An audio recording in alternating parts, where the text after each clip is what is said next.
Hello friends, welcome to another video. എൻ്റെ മറ്റൊരു വീഡിയോയിലേക്ക് എല്ലാവർക്കും സ്വാഗതം.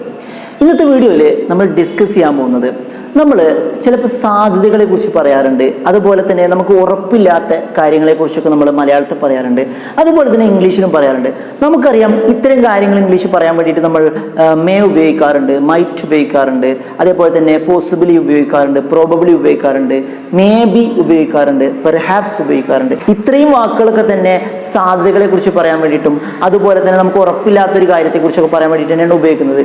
ഓക്കെ, അപ്പോൾ ഇതിൽ മേ ബി അതുപോലെ തന്നെ പ്രോബബിളി, ഈ രണ്ട് വാക്കുകളും ഇതുപോലെ തന്നെ നമ്മളൊരു സാധ്യതയെക്കുറിച്ച് പറയാനോ അല്ലെങ്കിൽ ഒരു അൺസർട്ടനിറ്റിയെ കുറിച്ച് പറയാനോ വേണ്ടിയിട്ട് തന്നെയാണ് ഉപയോഗിക്കുന്നത്. പക്ഷേ ഈ രണ്ട് വാക്കുകളും ഉപയോഗിക്കുന്നത് ഡിഫറെൻറ്റ് സിറ്റുവേഷനിലാണ് എന്നുള്ളതാണ്. ഓക്കെ, അപ്പോൾ ഇന്നത്തെ വീഡിയോയിൽ നമ്മൾ ഡിസ്കസ് ചെയ്യാൻ പോകുന്നത് ഈ രണ്ട് വാക്കുകൾ തമ്മിലുള്ള ഡിഫറൻസും ഇവ ഉപയോഗിക്കുന്ന ഡിഫറൻ്റ് ആയ സിറ്റുവേഷൻസിനെ കുറിച്ചാണ്. ഓക്കെ, അപ്പോൾ നമുക്ക് വീഡിയോയിലേക്ക് പോകുന്നതിന് മുമ്പായി ഈ വീഡിയോ നിങ്ങൾ ഇപ്പോൾ തന്നെ ലൈക്ക് ചെയ്യാൻ മറക്കരുത്. നിങ്ങളുടെ വിലയേറിയ അഭിപ്രായങ്ങളൊക്കെ നിങ്ങൾ കമൻറ്റ് ബോക്സിൽ രേഖപ്പെടുത്താനും മറക്കരുത്. ആദ്യമായിട്ട് കാണുന്ന ആരെങ്കിലും ഉണ്ടെങ്കിൽ ചാനൽ സബ്സ്ക്രൈബ് ചെയ്യാൻ നിങ്ങൾ മറക്കരുത്. ഓക്കെ, അപ്പോൾ നമുക്ക് എന്ത് ചെയ്യാം, വീഡിയോയിലേക്ക് പോവാം.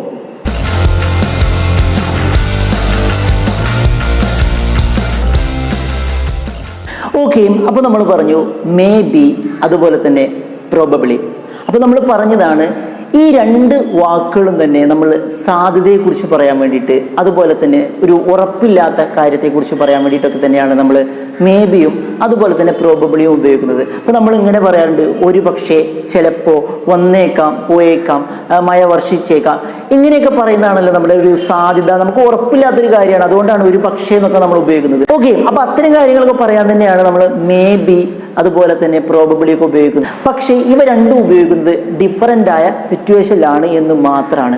ഓക്കെ, അപ്പോൾ എന്താണ് ഇവ തമ്മിലുള്ള ഡിഫറൻസ് എന്ന് പറയുന്നത്? ഡിഫറൻസ് എന്ന് പറയുന്നത് അളവിലുള്ള വ്യത്യാസം മാത്രമാണ്. നമ്മൾ മേ ബി അല്ലെങ്കിൽ പെർഹാപ്സ് എന്നൊക്കെ പറയുന്ന സമയത്ത് അതിൻ്റെ സാധ്യത എന്ന് പറയുന്നത് ഒരു 50%, ഒരു 40 to 50% മാത്രമാണ്. ഒരു 40 മുതൽ ഒരു 50% ഇടയിൽ മാത്രമാണ് ചാൻസ് ഉള്ളൂ. അതായത് പകുതിയിലും താഴെയാണ് അതിൻ്റെ ഒരു ചാൻസ്. അത്തരത്തിലുള്ള കാര്യങ്ങൾ പറയാൻ വേണ്ടിയിട്ടാണ് നമ്മൾ മേ ബി അതുപോലെ തന്നെ പെർഹാപ്സ് ഉപയോഗിക്കുന്നത്. ഇത് രണ്ടും ഒരേ സാഹചര്യത്തിൽ ഉപയോഗിക്കാം കേട്ടോ, പെർഹാപ്സ്, മേ ബി. പക്ഷേ നമ്മൾ പ്രോബബിളി ഉപയോഗിക്കുന്ന സമയത്ത് അതിൻ്റെ പോസിബിലിറ്റി എന്ന് പറയുന്നത് ഒരു 75% കൂടുതലായിരിക്കും. 75%-ലും കൂടുതലുള്ള സമയത്ത് അത്തരത്തിലുള്ള ഒരു സാധ്യതയെക്കുറിച്ച് പറയാനാണെങ്കിൽ നമുക്കവിടെ മേ ബിയോ പെർഹാപ്സോ ഉപയോഗിക്കാൻ പറ്റില്ല. പകരം നമുക്ക് ഉപയോഗിച്ചാൽ നന്നായിരിക്കുക പ്രോബബിളി എന്ന് പറയുന്ന ആ ഒരു വേർഡാണ്. അപ്പോൾ ഇതാണ് ഇവ തമ്മിലുള്ള പ്രധാനപ്പെട്ട ഒരു വ്യത്യാസം എന്ന് പറയുന്നത്. അപ്പോൾ കാര്യം മനസ്സിലായിട്ടുണ്ടാവും. ഇനി നമുക്ക് എന്ത് ചെയ്യാം, ചില എക്സാമ്പിളുകൾ മാത്രം പറയാന്നുള്ളതാണ്. ഇപ്പോൾ ഒരാൾ ഇങ്ങനെ പറയാണ്, I am going to Kashmir next week, ഞാൻ അടുത്ത ആഴ്ച കാശ്മീരിലേക്ക് പോവുകയാണ്, നിനക്കും വേണമെങ്കിൽ എൻ്റെ കൂടെ ജോയിൻ ചെയ്യാം, ഒരു പക്ഷേ നിനക്കും ഒരു പക്ഷേ എൻ്റെ കൂടെ വേണമെങ്കിൽ ജോയിൻ ചെയ്യാമെന്ന് പറയാണ്. അപ്പോൾ ഇങ്ങനെയാണത് പറയുന്നത്, I am going to Kashmir next week, maybe you can join with me, maybe you can join with me, ഒരു പക്ഷേ നിനക്കും എൻ്റെ കൂടെ ജോയിൻ ചെയ്യാം. പക്ഷേ അവിടെ മേ ബി എന്ന് ഉപയോഗിക്കാനുള്ള കാരണം ആ ജോയിൻ ചെയ്യാനുള്ള അല്ലെങ്കിൽ അദ്ദേഹത്തിൻ്റെ കൂടെ പോകാനുള്ള ചാൻസ് വളരെ കുറവാണ്, ഒരു 50%-ൽ താഴെ മാത്രമേ ഉള്ളൂ.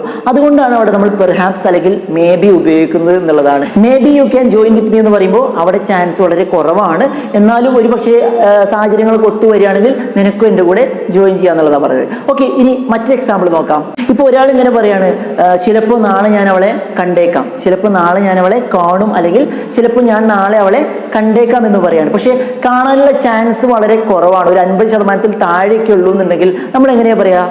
May be I will see her tomorrow, maybe I will see her tomorrow, അല്ലെങ്കിൽ perhaps I will see her tomorrow, ചിലപ്പോൾ, ഒരു പക്ഷേ നാളെ ഞാൻ അവളെ കണ്ടേക്കാം, ഉറപ്പൊന്നും പറയാൻ പറ്റില്ല.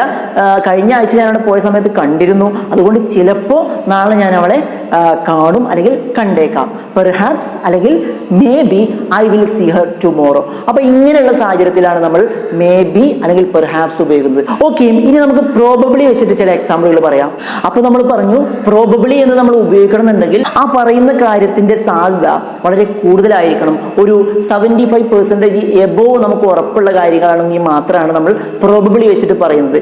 ഇതാണ് മേ ബിയും പ്രോബബിളിയും തമ്മിലുള്ള ഡിഫറൻസ് എന്ന് പറയുന്നത്. ഓക്കെ, ഇനി നമുക്ക് ചില എക്സാമ്പിളുകൾ നോക്കാം. ഇപ്പോൾ ഒരാൾ ഇങ്ങനെ പറയാണ്, I am probably going to USA this week, I am probably going to USA this week, ഞാനൊരു പക്ഷേ ഈ ആഴ്ച USA പോയേക്കാം, ഞാനൊരു പക്ഷേ ഈ ആഴ്ച USA പോയേക്കാം എന്ന് പറയാണ്.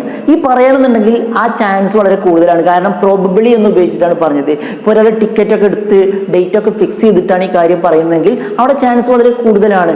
എന്നാൽ ടിക്കറ്റ് ഒന്നും എടുത്തില്ല, ചാൻസ് കിട്ടുകയാണെങ്കിൽ പോകണം എന്നാണ് എന്നുണ്ടെങ്കിൽ അവിടെ നമുക്ക് പ്രോബബിളി ഉപയോഗിക്കാൻ പറ്റില്ല. അവിടെ മേ ബിയോ അല്ലെങ്കിൽ പെർഹാപ്സ് ഒക്കെയാണ് നമ്മൾ ഉപയോഗിക്കുന്നത്. പക്ഷെ ഇവിടെ ചാൻസ് കൂടുതലാണ്. അതുകൊണ്ട് ഇങ്ങനെ പറഞ്ഞു, I am probably going to USA this week. Okay, ഇനി അതുപോലെ തന്നെ നല്ല മേഘാവൃതമായിരിക്കുന്ന ഒരു ദിവസം, മഴ വർഷിക്കാൻ ചാൻസ് കൂടുതലാണ്.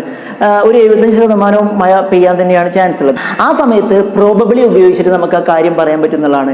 It is probably going to rain today. It is probably going to rain today. ഇന്ന് ഒരു പക്ഷേ മഴ വർഷിച്ചേക്കാം. അപ്പൊ നോക്കുന്ന സമയത്ത് മഴ മേഘം ഇങ്ങനെ മൂടി നിൽക്കുന്നുണ്ട്. അപ്പൊ നമുക്ക് ഉറപ്പിക്കാം, എന്തായാലും വൈകുന്നേരത്തിനകം മഴ പെയ്തേക്കാം. അപ്പൊ ഇങ്ങനെയാണ് പറയുന്നത്, it is probably going to rain today. It is probably going to rain today. Okay, അതുപോലെ തന്നെ ഒരു പെൺകുട്ടിയോട് ഇങ്ങനെ സംസാരിച്ചു. അപ്പൊ അവള് പറഞ്ഞ കാര്യം ഏകദേശമൊക്കെ സത്യമാണ്, നമുക്ക് ബോധ്യമായി. അപ്പൊ അതിനെക്കുറിച്ച് പറയാണ്, she's probably right. She's probably right. അവൾ പറഞ്ഞത് ഒരുപക്ഷെ സത്യം തന്നെ ആയിരിക്കാം. കാരണം ആ പറഞ്ഞ കാര്യത്തിനോട് നമുക്കൊരു 75% വിശ്വാസമുണ്ട്, അല്ലെങ്കിൽ നമുക്ക് ഉറപ്പുണ്ട് ആ പറഞ്ഞ കാര്യം ശരി തന്നെയാണ്. ഒരു കുറഞ്ഞ ശതമാനം മാത്രമേ ഒരു കള്ളത്തരം ഫീൽ ചെയ്തിട്ടുള്ളൂ. പക്ഷെ എന്നാലും നമുക്ക് പകുതിയിലധികം ഉറപ്പ് തന്നെയാണെന്നുണ്ടെങ്കിൽ നമ്മളവിടെ പ്രോബബ്ലി എന്നാണ് ഉപയോഗിക്കുന്നത്. She's probably right. അവൾ പറഞ്ഞത് ഒരുപക്ഷെ സത്യം തന്നെ ആയിരിക്കാം, കാരണം എനിക്കും അങ്ങനെ തോന്നിയിട്ടുണ്ട് അല്ലേ. She's probably right. അതുപോലെ തന്നെ എങ്ങനെ പറയാം, it is probably a good idea. It is probably a good idea. ഇതൊരു പക്ഷെ നല്ലൊരു ഐഡിയ ആയിരിക്കാം. ഒരു 75% ചാൻസ് കൂടുതലാണ്. ഇനിയിപ്പോൾ എന്തെങ്കിലും പറ്റി എന്നെ പറയരുത്. It is probably a good idea. എന്നാലും ചാൻസ് കൂടുതലാണ്. ഇതൊരു പക്ഷെ നല്ലൊരു ഐഡിയ ആയിരിക്കാം. അതുപോലെ തന്നെ എങ്ങനെ പറയാം, ഇപ്പോൾ നമ്മൾ ഏതെങ്കിലും ഒരു സ്ഥലത്തേക്ക് ചെന്നു, ഒരു ഫംഗ്ഷനോ അല്ലെങ്കിൽ ഒരു വീട്ടിലേക്ക് ചെന്നു. പക്ഷെ അവരുടെ സംസാരമൊക്കെ കേട്ടപ്പോൾ നമുക്ക് തോന്നി, ഞാനിവിടെ വരാൻ പാടില്ലായിരുന്നു, ഇവിടെ വന്നത് എൻ്റെ ഒരു തെറ്റാണ്. ചില ആളുകൾ അങ്ങനെ തന്നെ പറയാറുണ്ട്, ഞാൻ ഇവിടെ വന്നു പോയതാണ് ഇപ്പം എൻ്റെ തെറ്റ്, ഇവിടെ വന്നത് എൻ്റെ ഒരു തെറ്റായി പോയി എന്ന് എനിക്ക് തോന്നുന്നു എന്നൊക്കെ പറയാറുണ്ട്. അപ്പൊ അങ്ങനെയാണ് സംസാരിക്കുന്നതെങ്കിൽ എങ്ങനെയാണ്, പ്രോബബ്ലി എന്നാണ് നമ്മളോട് ഉപയോഗിക്കുന്നത്. ഇങ്ങനെയാണ് പറയുന്നത്, being here was probably my mistake. Being here was probably my mistake എന്ന് പറഞ്ഞാൽ ഇവിടെ വന്നത് ഒരുപക്ഷെ എൻ്റെ ഒരു തെറ്റായിരിക്കാം. ഇവിടെ വന്നത് ഒരുപക്ഷെ എൻ്റെ ഒരു തെറ്റായിരിക്കും. Being here was probably my mistake. Okay, അപ്പോൾ ഇങ്ങനെയാണ് ഈ കാര്യങ്ങൾ പറയുന്നത്. അപ്പോൾ ഇതാണ് മേ ബി അതുപോലെ തന്നെ പ്രോബബ്ലി ഇവ തമ്മിലുള്ള വ്യത്യാസം എന്ന് പറയുന്നത്. രണ്ടും ഒരർത്ഥത്തിലാണ് ഉപയോഗിക്കുന്നതെങ്കിലും ഡിഫറൻ്റ് ആയ സിറ്റുവേഷനിലാണ് എന്നാണ് നമ്മൾ പറഞ്ഞത്. മേ ബി ഉപയോഗിക്കുമ്പോൾ 50% താഴെ മാത്രമേ പോസിബിലിറ്റി ഉള്ളൂ എങ്കിൽ നമ്മൾ പ്രോബബ്ലി ഉപയോഗിക്കുകയാണെങ്കിൽ അതിനൊരു 75% കൂടുതൽ ചാൻസ് ഉണ്ട് എന്നുള്ളതാണ്. ഓക്കെ, അപ്പോൾ ഇതായിരുന്നു ഇന്നത്തെ വീഡിയോ എന്ന് പറയുന്നത്. എന്തായാലും വീഡിയോയിൽ പറഞ്ഞ കാര്യങ്ങൾ നിങ്ങൾക്ക് വ്യക്തമായി മനസ്സിലായിട്ടുണ്ടാകും എന്നാണ് ഞാൻ വിശ്വസിക്കുന്നത്. മനസ്സിലായില്ലെങ്കിൽ തീർച്ചയായും നിങ്ങൾ ഈ വീഡിയോ ലൈക്ക് ചെയ്യണം. നിങ്ങളുടെ അഭിപ്രായങ്ങളൊക്കെ നിങ്ങൾ കമന്റ് ബോക്സിൽ രേഖപ്പെടുത്താൻ മറക്കരുത്. ആദ്യമായിട്ട് കാണുന്ന ആരെങ്കിലും ഉണ്ടെങ്കിൽ ചാനൽ സബ്സ്ക്രൈബ് ചെയ്യാൻ നിങ്ങൾ മറക്കരുത്. മറ്റൊരു യൂസ്ഫുൾ ആയ വീഡിയോയുമായി നമുക്ക് വീണ്ടും കാണാം.